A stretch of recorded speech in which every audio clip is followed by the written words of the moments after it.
Historia de la filosofía de la educación como disciplina. La prehistoria académica de la filosofía de la educación.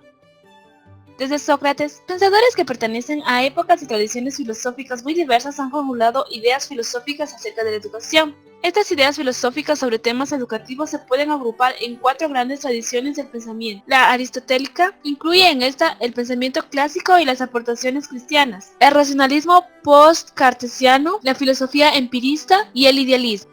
John Dewey, primer filósofo de la educación, planteó su trabajo como un examen filosófico de los problemas que surgen en el desarrollo de la educación y no como pensamiento filosófico aplicado a la educación. Richard Peters del Instituto de Educación de Londres.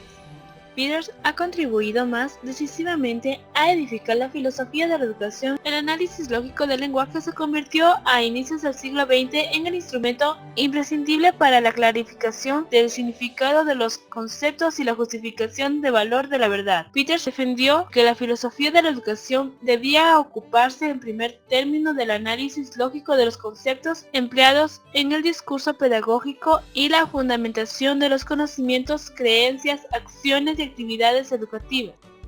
Las dos preguntas que enmarcan el paradigma de la filosofía de la educación planteada por Peters son: ¿qué se entiende por educación? ¿Cómo se puede mostrar que la educación es algo valioso? Peters desarrolló su trabajo en 4 áreas fundamentales. Primero, el análisis filosófico de los conceptos propios del campo de la educación se pueden ser estudiados también desde la psicología, filosofía y la filosofía social. Segundo, la aplicación de la ética y la filosofía social a los contenidos y procedimientos deseables para la educación. Tercero, el examen de los esquemas conceptuales que emplean los psicólogos de la educación en el estudio de los procesos educativos. Cuarto, el examen filosófico del contenido y organización del currículum y otras cuestiones relacionadas con el aprendizaje.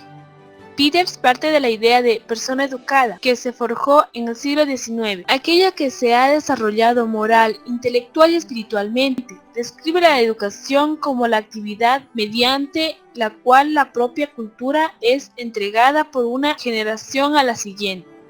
Corrientes actuales de la filosofía de la educación. La nota característica del pensamiento filosófico educativo actual es su fragmentación. Si bien algunas de las cuestiones educativas que se plantean en la actualidad son cuestiones permanentes, otras han ido surgiendo al hilo del desarrollo histórico humano, que hacen referencia a la educación multicultural en un mundo globalizado, la educación para la democracia, para el desarrollo sostenible, entre otros. Se puede hablar de 6 grandes metodologías utilizadas para elaborar la filosofía de la educación, que son las que diferencian unos estilos filosóficos de otros. Primero, la filosofía de educación descriptiva. Analiza filosóficamente lo que sucede en el proceso educativo. Segundo, la filosofía de educación para educadores. Elabora una especie de antología de cuestiones filosóficas que se consideran de interés para los profesionales. Tercero, se ha cultivado también una filosofía de la educación como análisis metafísico de cuestiones educativas. Nos habla principalmente de la estructura entitativa del ser educacional, la esencia de la educación y sus causas, la teleología ordenadora de todo el proceso, etc.